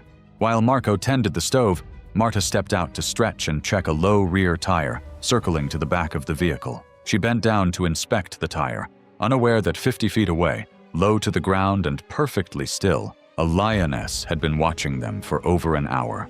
African lionesses, weighing up to 350 pounds, are silent, powerful hunters with jaws strong enough to crush bone. In Kalagadi's dry season, they gather near scarce water sources, making human encounters dangerously common. The predator had been using their parked vehicle as cover. Crouched in the shadow of the rear wheel, the lioness remained completely invisible against the morning glare and acacia shadows. Marco later described hearing a low, rumbling growl that seemed to vibrate through the ground beneath his feet. The sound was followed by rapid thuds as the lioness exploded into motion. He turned to see Marta's legs disappear around the rear bumper, followed by a flash of tawny movement that spoke of pure predatory power. The lioness struck with devastating efficiency, her massive jaws clamping down on Marta's left hip with bone-crushing force. Marta's scream echoed across the waterhole before being cut short as she was dragged backward into a clump of thorn bush just 30 feet from their vehicle. Her sandals remained behind in the sand, the only evidence of the lightning-fast attack. Marco's desperate attempts to save his sister proved futile. He slammed on the horn, holding it down for nearly a minute while shouting at the top of his lungs. When the engine finally sputtered to life, he revved it frantically, hoping the noise would drive the lioness away. The predator ignored his efforts completely. Through the rear window, Marco watched in horror as the lioness delivered the killing bite. Her powerful jaws crushed Marta's neck, ending her struggles instantly. The lioness then stood motionless for several minutes, panting in the heat, before walking calmly into the low brush without feeding. Marco remained trapped inside the vehicle for nearly 2 hours, his phone useless without signal. When a game ranger's truck finally appeared on the main road, he flagged it down frantically. The ranger followed him to the bush line, where Marta's body lay partially obscured by disturbed grass and soil. A tracking team located the lioness resting under a leadwood tree a mile east. She was darted with a tranquilizer rifle and relocated deeper into the reserve's interior, beyond normal tourist routes. Park officials determined her behavior was territorial, likely a reaction to being startled at close range rather than predatory hunting. Marta's remains were secured and flown back to Italy within 3 days, arranged by the Italian consulate in Pretoria. The family held a quiet funeral in a Milan suburb, making no public statements. The incident received minimal coverage, a single paragraph in The Voice Botswana describing the death as unfortunate but rare. Kaligati Rangers added the event to their internal log but made no policy changes, though a new advisory was posted at entrance stations, warning visitors never to exit vehicles in unfenced areas. The lioness that crushed Marta's skull had acted on pure predatory instinct. But in the private compounds of Namibia, a Mumbai investor would learn that some killers wear the mask of familiarity, until years of supposed trust meant nothing against the ancient call of blood. It was July 22, 2014, and a dry wind swept through a private compound near Okahanja, Namibia, carrying the sour mix of dust, disinfectant, and decay. Inside, concrete pens baked under the relentless sun as flies drifted through the stagnant heat. Behind one enclosure, a male Bengal tiger named Ravi paced restlessly in the meager shade of a corrugated tin shelter, his massive shoulders rippling with each deliberate step. Samir D'Souza was a 44-year-old Indian-born investor who had built his fortune through Mumbai real estate deals before turning his attention to exotic animal ventures across southern Africa. His latest project operated under questionable regulatory status, officially registered as a rehabilitation facility, but functioning more like a private zoo stocked with species far removed from Namibia's native wildlife. The compound housed capuchins, lemurs, and 2 Bengal tigers, reportedly obtained through a defunct wildlife park in South Asia, transferred via private brokers with minimal oversight. D'Souza called his operation a conservation ark, though most who knew better quietly referred to it as an expensive vanity project. He walked the grounds daily in designer boots, carrying a sheathed machete more as an accessory than a practical tool, boasting to anyone who would listen about his special bond with Ravi.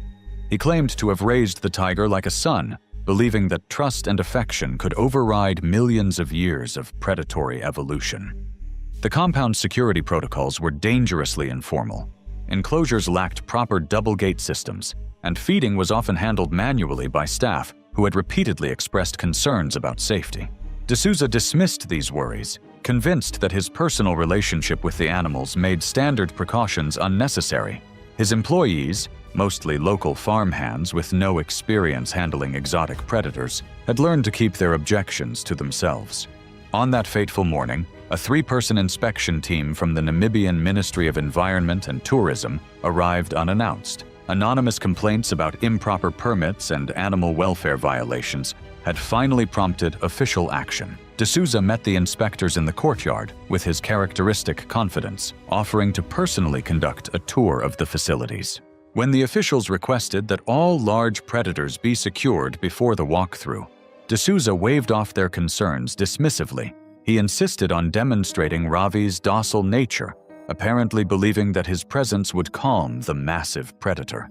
2 ranch employees, including a handler named Peter, watched nervously as D'Souza approached the tiger enclosure. Due to the sudden inspection, Ravi had not yet received his morning feeding, a critical detail that should have raised immediate alarm. Hungry predators are inherently more dangerous, their hunting instincts heightened by the biological imperative to secure food. The tiger was pacing along the far wall of his enclosure, his tail flicking in a rhythm that experienced handlers would have recognized as a warning sign of agitation. Additionally, Bengal tigers, weighing up to 570 pounds, are silent, powerful hunters built for stealth and sudden violence. With 3-inch claws and a bite force over 1,000 psi, they kill without warning, crushing bone and tearing flesh in seconds. D'Souza unlocked the gate and stepped confidently into the enclosure. He clapped his hands twice, whistled, and spread his arms wide in what he apparently believed was a welcoming gesture. To Ravi, however, these movements likely appeared as the erratic behavior of potential prey. Ravi stopped his pacing mid-step, fixed his predatory gaze on D'Souza, then launched himself forward. The tiger struck with both front paws, one high on the chest, one at the shoulder, driving the man backward onto the concrete floor with devastating force. D'Souza managed only a single, sharp exhalation before Ravi's massive jaws clamped around the left side of his neck. The tiger's canine teeth, over 2 inches long and designed to puncture vital arteries, punctured D'Souza's flesh. Blood arced across the enclosure, soaking the concrete in seconds as his life drained away. Peter fired a tranquilizer dart into the tiger's flank, but the sedative would take precious minutes to take effect. Tranquilizers they had for large predators are slow-acting by design, carefully dosed to avoid fatal complications, not for rapid response. Ravi briefly released his grip, then resumed the attack with renewed fury, digging his claws deep into D'Souza's abdomen and shaking him violently. No one dared enter the pen while Ravi remained conscious. It took nearly 10 minutes for the tranquilizer to kick in, far too long for any hope of saving D'Souza. By then, his torso was so severely mauled as to be unrecognizable. Authorities euthanized Ravi that evening via lethal injection. The surviving female tiger was sedated and transferred to another facility under armed escort. D'Souza's remains were recovered after dark, covered with a plastic sheet and loaded onto a covered trailer like cargo, rather than the remains of a man who had believed himself master of the wild. The Namibian ministry filed a closed-case incident report within 24 hours, citing regulatory non-compliance and fatal misjudgment of animal behavior. The document was never released to the public. D'Souza's family in Mumbai declined all interview requests, holding a small cremation ceremony attended only by relatives and a single former business partner. After months of quiet government pressure and asset liquidation, the compound was permanently dissolved. Its surviving animals were distributed to facilities across South Africa and Botswana, though official records of their placement remain sealed. The Bengal tiger that killed D'Souza had shattered the illusion of control in a single explosive moment. But deep in Uganda's Kibale forest, an anthropology student would discover that intelligence can make a predator infinitely more terrifying. It was March 3, 2016, and the rain had just begun to taper off over Uganda's Kibale forest. Mist clung to the canopy, dripping steadily from tree leaves to the forest floor below. The path was treacherous, churned into slick red mud and littered with half-chewed fruit discarded by unseen animals. Claire Sutherland was a 26-year-old graduate student from the University of Kent who had arrived in Uganda 2 months earlier for a 6-month field placement coordinated with Makerere University's primatology department. She was gathering data for her master's thesis on maternal-infant bonding patterns in chimpanzees, hoping to compare observed interactions in wild troops with previous laboratory studies. Among her peers, Claire was known for her meticulous field notes and willingness to endure the most challenging conditions that field research demanded. Claire was also cautious by nature, strict about maintaining proper distance protocols, and respectful of complex troop dynamics. However, she lacked experience dealing with unpredictable behavior outside standard group observation scenarios. This gap in her knowledge would prove costly in the unforgiving environment of Kibale Forest. By early March, food scarcity had intensified across Kibale Forest. A prolonged dry period had severely limited the availability of figs and leaves, increasing competition among the chimpanzee troops. Several adult males had become increasingly aggressive during recent observations, charging, displaying, and vocalizing more frequently, especially near nesting areas. The troop Claire had been monitoring was only semi-habituated, meaning they were known to researchers but not entirely tolerant of close human presence. On that fateful morning, Claire joined 2 Ugandan colleagues, James Okello and Miriam Aiken, for what was planned as a routine trek to relocate their study group and update ranging data. They carried only basic equipment, notebooks, radios, and a single GPS unit. The rain had forced them to delay their entry into the forest by 30 minutes, and when they finally began their ascent, visibility was severely compromised. The forest terrain was treacherous, pocked with ravines, exposed root systems, and hanging vines that could trip the unwary. Every footstep slid dangerously in the red clay, and the canopy filtered sunlight into a dull green haze that made navigation difficult. The team walked in single file for safety, with Claire bringing up the rear. At 8:12 a.m., Claire paused briefly to retie the strap on her field notebook. She was less than 30 feet behind her colleagues, positioned near the edge of a narrow gully lined with moss and ferns. What she didn't realize was that recent troop disruptions had pushed several mid-ranking males into temporary exile, making them unpredictable and potentially dangerous to humans. Chimpanzees share over 98% of human DNA, but they possess far greater strength and aggression. Adult males can weigh over 100 pounds, with powerful arms, crushing grips, and canine teeth that inflict serious wounds, often targeting the face, hands, and genitals to disable quickly. James Okello later described hearing a sudden rustle followed by a sharp, high-pitched scream. When he turned, Claire had vanished from view, yanked backward by something that had emerged from the ravine edge. Racing to the spot, he found her partially down the slope, limp and pinned beneath a lone male chimpanzee. The attacking chimp was using both hands to strike Claire's head repeatedly with a thick branch. Though rare, tool use and aggression has been documented in high-stress, semi-habituated troops. The animal lifted the makeshift weapon and slammed it down, pausing briefly between strikes. James shouted and threw the first rock he could find, while Miriam followed with a second projectile that struck the chimp's shoulder. The animal growled menacingly and bounded sideways into the underbrush, disappearing within seconds into the dense vegetation. Claire remained motionless on the slope, her legs bent at unnatural angles and one arm twisted grotesquely beneath her body.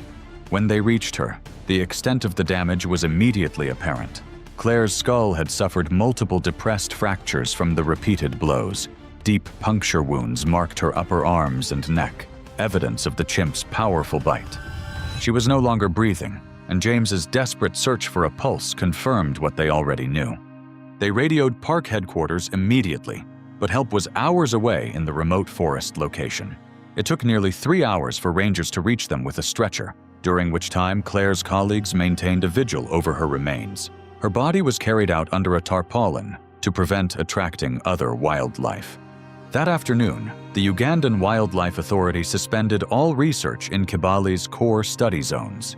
Rangers identified the attacker as Guma, a low-ranking male recently exiled from his troop, and concluded the assault was opportunistic, driven by isolation, stress, or sudden proximity.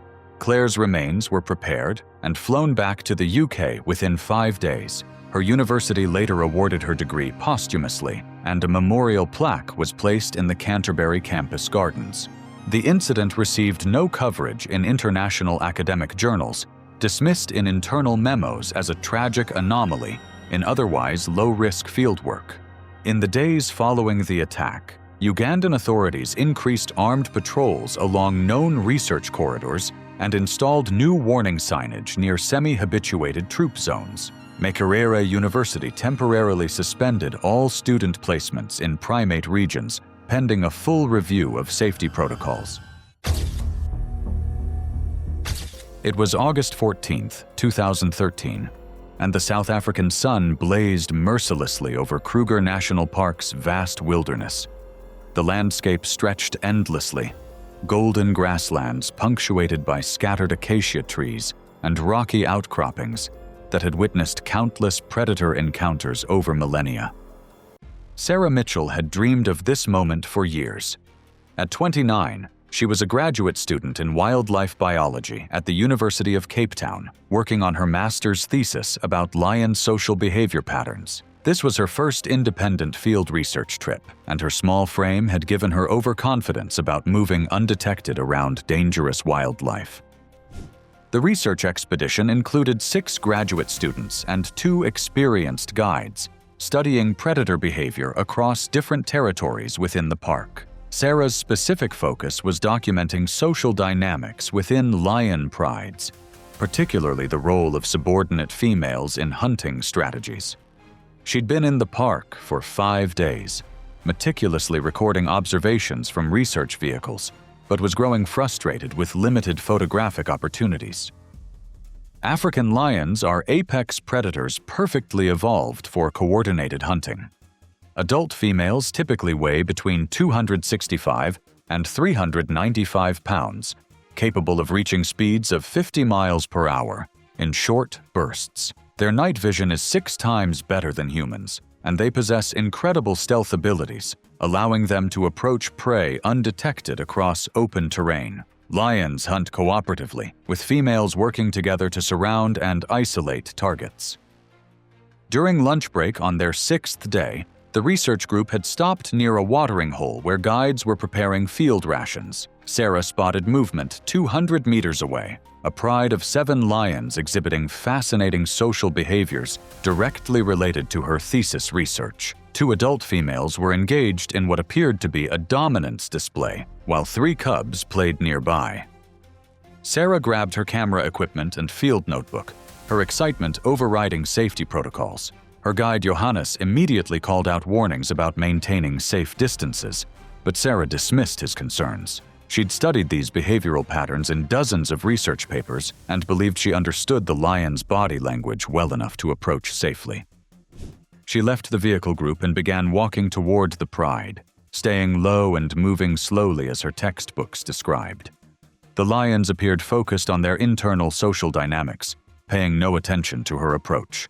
Sarah positioned herself behind a large termite mound, about 80 meters from the pride, believing this provided adequate cover while giving her perfect observation angles.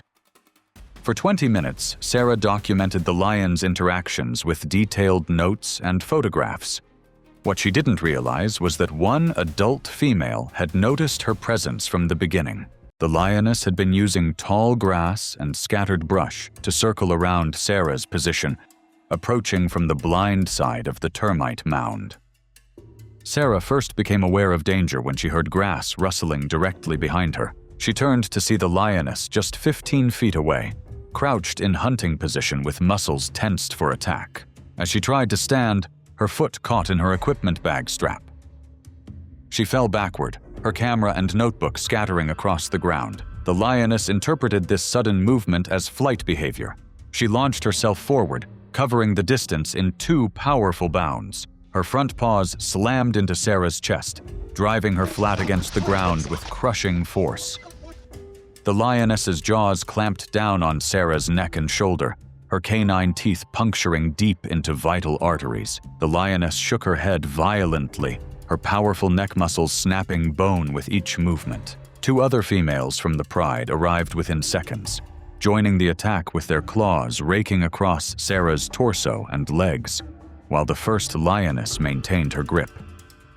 The research team realized Sarah was missing when she failed to return for afternoon departure. Johannes organized an immediate search, following her tracks toward the lion pride's location. They found her body 3 hours later, partially concealed under thorn bushes, where the lions had dragged her.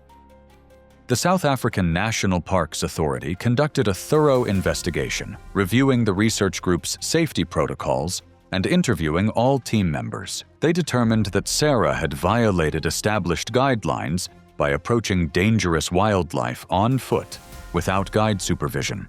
Sarah's memorial service was held at the University of Cape Town, where professors and fellow students remembered her passion for wildlife research. Sarah's academic knowledge couldn't protect her from a predator's hunting instincts. For Marcus Chen, it was his desire to demonstrate fearless leadership that led him into crocodile-infested waters. It was June 3, 2014, and the Okavango Delta stretched like a vast green maze across northern Botswana. Channels of crystal-clear water wound between islands of papyrus and reed beds, creating one of Africa's most pristine wilderness areas. But beneath these seemingly peaceful waters lurked some of Africa's most dangerous predators. Marcus Chen had spent months planning this conservation expedition. At 34, he was a marine biology graduate from UC San Diego, who'd transitioned into conservation work after completing his doctorate. He was leading a 6-person volunteer group documenting water quality changes in the Delta. Marcus was methodical and safety-conscious when managing his team, but he sometimes took unnecessary personal risks to demonstrate what he called fearless leadership to his volunteers. The volunteer group consisted of recent college graduates and career change professionals, all paying substantial fees to participate in meaningful conservation work. Marcus felt pressure to provide them with authentic wilderness experiences while maintaining their safety, a balance that sometimes led him to push boundaries he wouldn't cross with more experienced researchers. Nile crocodiles are among Africa's most dangerous predators, capable of remaining motionless for hours before exploding into deadly action. Adult males can reach lengths of 20 feet and weigh over 1,500 pounds, with bite forces exceeding 5,000 pounds per square inch. They're perfectly adapted for ambush hunting, able to approach prey underwater with only their eyes and nostrils visible above the surface. Once they strike, they perform a death roll, spinning rapidly to disorient prey and tear flesh from bone. The team had been in the Delta for a week, collecting water samples from various channels and documenting aquatic life populations. That morning, Marcus was leading a water quality assessment near a confluence where 2 channels merged into a deeper pool. His volunteers were positioned safely on the bank with testing equipment, while Marcus waded into the water to reach optimal sampling points. The water was murky from recent rains, limiting visibility to just a few feet below the surface. Marcus had been working in knee-deep water near the bank, but the readings suggested contamination from upstream sources. To get cleaner samples for comparison, he needed to wade deeper into the channel where the current was stronger. His volunteers expressed concern about the deeper water, mentioning crocodile warnings from their orientation briefing, but Marcus dismissed their fears as tourist paranoia, pointing out that they hadn't seen any crocodiles during their week-long stay. He believed his experience in aquatic environments would keep him safe. Marcus waded deeper into the channel, the water rising to his waist as he moved toward the center of the confluence. He was focused on his sampling equipment, carefully filling collection bottles while maintaining his balance against the current. The volunteers on shore watched nervously as he moved further from the bank. The 12-foot Nile crocodile had been lying motionless on the bottom of the channel for over an hour, perfectly camouflaged against the muddy substrate. It had detected Marcus's presence from the moment he entered the water, tracking his movements through vibrations and chemical signals. The crocodile positioned itself directly beneath Marcus, waiting for the optimal moment to strike. The attack came without warning. The crocodile exploded upward from the bottom, its massive jaws clamping down on Marcus's torso just below his ribcage. The impact lifted him completely out of the water before the crocodile's weight dragged him back down. Marcus's scream was cut short as he disappeared beneath the surface. The crocodile immediately began its death roll, spinning rapidly while maintaining its crushing grip on Marcus's body. The rotational force was devastating, breaking ribs and internal organs while the crocodile's teeth punctured deep into vital organs. Each spin drove them deeper underwater, creating a whirlpool of blood and bubbles that marked the attack site. The volunteers on shore screamed for help and tried to throw ropes into the water, but the attack was happening too far from the bank. The death roll continued for nearly a minute before the crocodile released its grip and disappeared into the deeper water, taking Marcus's body with it. Emergency rescue teams arrived within 2 hours, including experienced crocodile hunters and underwater recovery specialists. They searched the channel system for 3 days, using sonar equipment and underwater cameras. Despite extensive efforts involving multiple aircraft and boat teams, his body was never recovered from the vast delta waterways. The Botswana Department of Wildlife and National Parks conducted a comprehensive investigation, interviewing the volunteer team and reviewing safety protocols. They determined that Marcus had violated established guidelines for working in crocodile habitat and recommended enhanced safety training for all conservation groups operating in the Delta. Marcus's desire to demonstrate leadership cost him his life in waters he thought were safe. For Elena Rodriguez, it was her ambition to capture the perfect shot that put her in a tree with a hidden leopard. It was September 22, 2015, and the Masai Mara stretched endlessly under the East African sky, its golden grasslands dotted with acacia trees and rocky outcroppings that provided perfect hunting perches for the region's apex predators. The late afternoon sun cast long shadows across the savanna, creating the dramatic lighting that wildlife filmmakers prized above all else. Elena Rodriguez had dreamed of working in wildlife filmmaking since childhood. At 26, she was a recent film school graduate working as a camera assistant for an independent documentary crew with a minimal budget and ambitious goals. The production was attempting to capture intimate footage of leopard behavior for a nature documentary that would hopefully launch Elena's career in wildlife cinematography. She was eager to prove herself to the director and build an impressive reel. The film crew consisted of just 4 people: the director, a sound technician, Elena, and a local guide who doubled as their safety coordinator. They'd been following a female leopard for 3 days, documenting her hunting patterns and territorial behavior. The leopard had established a daytime resting spot in a large fever tree about 400 meters from their base camp. Leopards are among Africa's most elusive and dangerous predators, perfectly adapted for stealth hunting and ambush attacks. Adult females typically weigh between 60 and 130 pounds, but their compact, muscular build gives them incredible strength and agility. They're exceptional climbers, capable of hauling prey twice their weight up into trees to avoid scavengers. Leopards have the strongest bite force relative to body size of any big cat, and their retractable claws are razor-sharp tools for climbing and killing. As dusk approached on their 4th day of filming, the crew prepared to retrieve their remote camera from the fever tree. The leopard had been absent from her resting spot for several hours, presumably beginning her nightly hunt in the surrounding grasslands. Elena volunteered to climb the tree and retrieve the equipment, seeing it as an opportunity to demonstrate her technical skills and fearless attitude.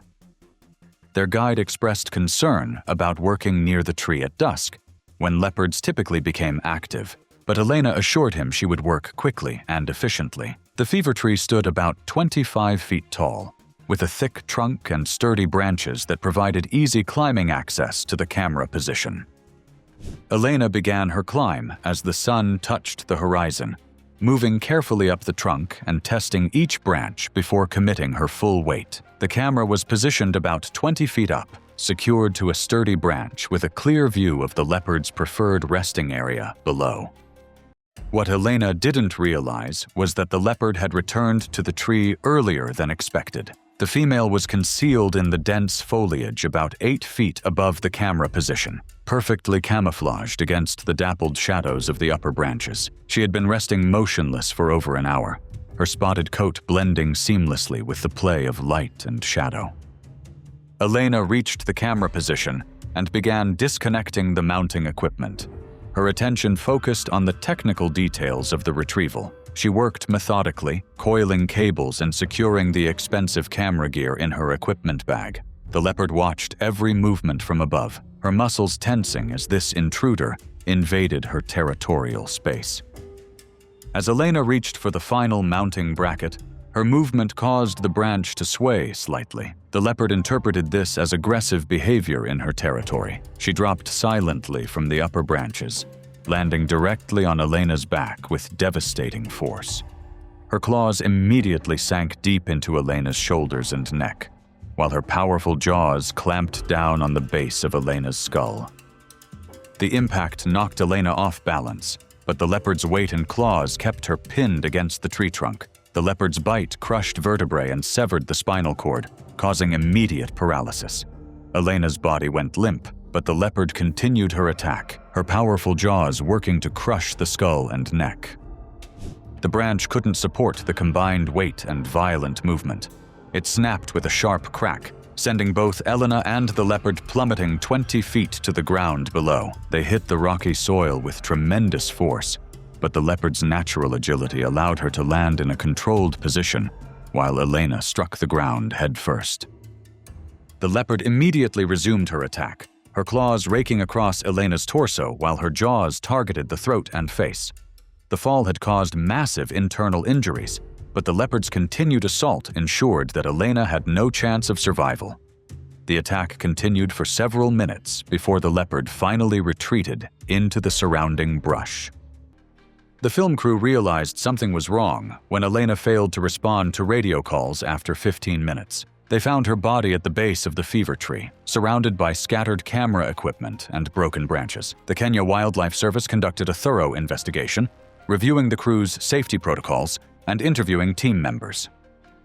Elena's memorial service was held in Los Angeles, where film school classmates and industry professionals remembered her passion for wildlife cinematography and her dedication to conservation storytelling. Her family established a scholarship fund for aspiring wildlife filmmakers, emphasizing safety training and proper equipment protocols. Elena's ambition to capture the perfect shot put her in a tree with a hidden predator. For David Thompson, it was his overconfidence in textbook knowledge that brought him face to face with Africa's deadliest snake. It was March 8, 2017, and the rolling hills of Hluhluwe-Imfolozi Park stretched across the KwaZulu-Natal landscape like a green carpet dotted with ancient fever trees and rocky outcroppings. This was South Africa's oldest proclaimed nature reserve, where diverse ecosystems supported incredible wildlife variety, including some of Africa's most dangerous reptiles. David Thompson was living his dream as a herpetology student interning at the park's remote research station. At 23, he was a senior biology major from the University of the Witwatersrand, specializing in venomous snake behavior and ecology. Academically gifted with encyclopedic knowledge of reptile species, David had spent countless hours studying snake behavior patterns, venom composition, and defensive strategies. But this was his first extended field experience, and his confidence in textbook knowledge sometimes led him to underestimate the unpredictable nature of wild animals. The research station was conducting a comprehensive study of snake populations across different habitat zones within the park. David's specific project involved tracking radio-collared specimens to document their movement patterns, hunting behaviors, and territorial ranges. He'd been at the station for 6 weeks, working primarily with less dangerous species while building his field experience under supervision. The black mamba is Africa's most feared snake, and for good reason. Adults can reach lengths of 14 feet and move at speeds up to 12 miles per hour, making them nearly impossible to outrun. Their venom is a potent cocktail of neurotoxins and cardiotoxins that can kill an adult human in as little as 20 minutes. Black mambas are highly aggressive when threatened, capable of striking repeatedly with lightning speed. They can raise the front third of their body off the ground, giving them a striking range of up to 8 feet. That morning, David received a radio signal from a collared black mamba that had been inactive for several days. The 8-foot male had established territory in a rocky outcropping about 2 kilometers from the research station, and David was eager to document its behavior patterns for his research project. His supervisor was conducting fieldwork in another section of the park, leaving David to handle routine tracking operations independently. David hiked to the signal location carrying his standard field equipment, radio telemetry gear, camera, field notebook, and emergency communication device. Following the radio signal, David located the mamba coiled in a narrow crevice between 2 large boulders. The snake appeared calm and inactive, its distinctive coffin-shaped head resting on its coiled body. According to his textbook knowledge, black mambas typically maintained a safe distance of approximately 6 feet before exhibiting aggressive behavior. David positioned himself at what he calculated to be a safe observation distance and began photographing the snake's defensive posture for his research documentation. What David failed to account for was that this particular mamba was trapped in a confined space with limited escape routes. The rocky crevice that provided perfect shelter also created a defensive scenario where the snake felt cornered and threatened. Black mambas in confined spaces become exponentially more aggressive, striking at anything they perceive as blocking their escape route. As David adjusted his camera angle for better documentation, he inadvertently moved closer to the crevice opening. The mamba's head rose slightly, its tongue flicking rapidly to assess the threat level. David interpreted this as normal investigative behavior and continued his photography, believing his 6-foot distance provided adequate safety margin. The mamba struck without warning, its body uncoiling like a released spring as it launched itself toward David's position. The snake covered the distance in a fraction of a second, its fangs sinking deep into David's neck just below his jawline. The strike was so fast that David barely had time to register the movement before the venom injection was complete. The mamba released its grip and immediately struck again, this time targeting David's shoulder as he instinctively tried to back away. The second bite delivered another massive dose of neurotoxic venom directly into his bloodstream. David stumbled backward, his emergency radio falling from his hands, as the first effects of the venom began to take hold. Black mamba venom attacks the nervous system with devastating efficiency. Within minutes, David began experiencing difficulty breathing as the neurotoxins paralyzed his respiratory muscles. His vision blurred, and his coordination deteriorated rapidly. He managed to activate his emergency beacon before collapsing among the rocks, his body convulsing as the venom spread through his system. The research team received David's emergency signal and immediately dispatched a helicopter rescue unit, but the rocky terrain made landing impossible, requiring a dangerous rappelling operation to reach his location. The rescue team reached David 45 minutes after the attack, but the massive venom dose had already caused complete respiratory failure.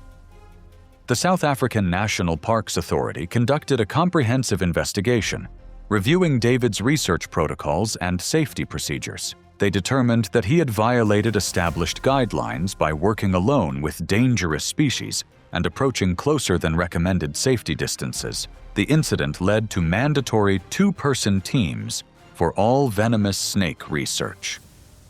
David's textbook knowledge couldn't protect him from a cornered predator's lightning-fast strike. For Amanda Foster, it was her confidence in reading elephant body language that led her to misinterpret the most dangerous behavioral state in the animal kingdom. It was November 11th, 2018, and the Chobe River wound through northern Botswana like a lifeline, supporting one of Africa's largest elephant populations. The landscape along the riverbank was a patchwork of floodplains, mopane woodlands, and scattered baobab trees that had witnessed countless generations of wildlife interactions. This was prime elephant habitat, where massive herds gathered during the dry season to access the permanent water source. Amanda Foster was completing the final phase of her certification as a professional walking safari guide. At 28, she was a wildlife biology graduate from the University of Botswana, who'd spent 2 years learning the intricate skills required to safely lead tourists through dangerous wildlife habitat on foot. She was passionate about elephant behavior and had developed what she believed was an exceptional ability to read their body language and emotional states. Her supervisors appreciated her knowledge, but sometimes worried about her tendency to get too close to demonstrate proper observation techniques. The guide certification program required completing solo practice walks through designated areas of Chobe National Park, demonstrating competency in wildlife tracking, safety protocols, and emergency procedures. Amanda was conducting her final solo assessment, a 6-hour trek through elephant habitat that would complete her professional certification requirements. African elephants are the largest land mammals on Earth, with adult bulls weighing up to 14,000 pounds and standing 13 feet tall at the shoulder. They possess incredible intelligence and complex social structures, but they're also capable of explosive violence when threatened or agitated. Bull elephants in musth, a periodic condition of heightened testosterone and aggression, are among the most dangerous animals in Africa. During musth, bulls become unpredictably aggressive, attacking anything they perceive as a challenge or threat. Amanda's route took her through a section of mopane woodland where elephant sign was abundant. Fresh dung, broken branches, and well-worn paths indicating regular use by large herds. She was documenting animal tracks and behavioral evidence when she encountered a lone bull elephant about 100 meters ahead, feeding quietly on mopane leaves. The bull was a massive specimen, probably weighing close to 12,000 pounds with impressive tusks that marked him as a mature breeding male. Amanda immediately noticed the telltale signs of must. Temporal gland secretions streaming down his face, constant urine dribbling, and the characteristic swollen temporal glands. Any experienced guide would have immediately retreated from such a dangerous encounter. But Amanda saw this as an opportunity to demonstrate her expertise in elephant behavior assessment. She believed she could safely observe the bull's must behavior while maintaining proper distance, then use the encounter as evidence of her advanced field skills during her certification review. Amanda positioned herself behind a large termite mound about 80 meters from the bull, believing this provided adequate safety distance while allowing detailed behavioral observation. She began documenting the elephant's must indicators in her field notebook, noting the intensity of temporal gland secretions and the frequency of aggressive posturing. What Amanda failed to recognize was that this particular bull was in peak must condition, the most dangerous phase when testosterone levels reach their highest point. The elephant's body language showed extreme agitation, ears spread wide, head held high, and constant trunk movements testing the air for threats or challenges. The bull detected Amanda's presence within minutes, his acute sense of smell identifying the human scent despite her downwind position. Bulls in must view any presence in their territory as a potential challenge, and this elephant began displaying increasingly aggressive behavior. Head shaking, mock charges, and trumpet calls that echoed across the woodland. Amanda recognized these as warning signs, but believed she could demonstrate proper retreat techniques by backing away slowly while maintaining visual contact with the elephant. Her training had emphasized the importance of not running from elephants, as this could trigger chase behavior. She began moving backward toward a cluster of large mopane trees. The bull elephant charged without further warning. His massive bulk accelerated with shocking speed, covering the 80-meter distance in less than 15 seconds. Amanda turned to run toward the trees, but the elephant's 25-mile-per-hour charge speed made escape impossible across the open ground. The bull caught Amanda just 20 meters from the tree line. His trunk wrapped around her torso, lifting her completely off the ground before slamming her down with tremendous force. The impact shattered multiple ribs and caused massive internal injuries, but the elephant wasn't finished with his attack. He used his tusks to gore Amanda's body, the ivory points puncturing deep into her chest and abdomen. Then he began trampling, his massive feet crushing bones and organs with each step. The attack continued for several minutes as the bull vented his must-fueled aggression on the perceived threat. When Amanda failed to return to base camp by the scheduled time, search teams were immediately dispatched. A helicopter crew located her body the following morning, identifying the location by circling vultures and the distinctive signs of elephant attack. The bull was still in the area, showing no concern for the aircraft overhead. The Botswana Department of Wildlife and National Parks conducted a thorough investigation, reviewing Amanda's training records and the circumstances of the encounter. They determined that she had violated safety protocols by approaching a bull elephant in must and failing to retreat immediately upon recognizing the danger signs. Amanda's confidence in reading elephant body language led her to misinterpret the most dangerous behavioral state in the animal kingdom.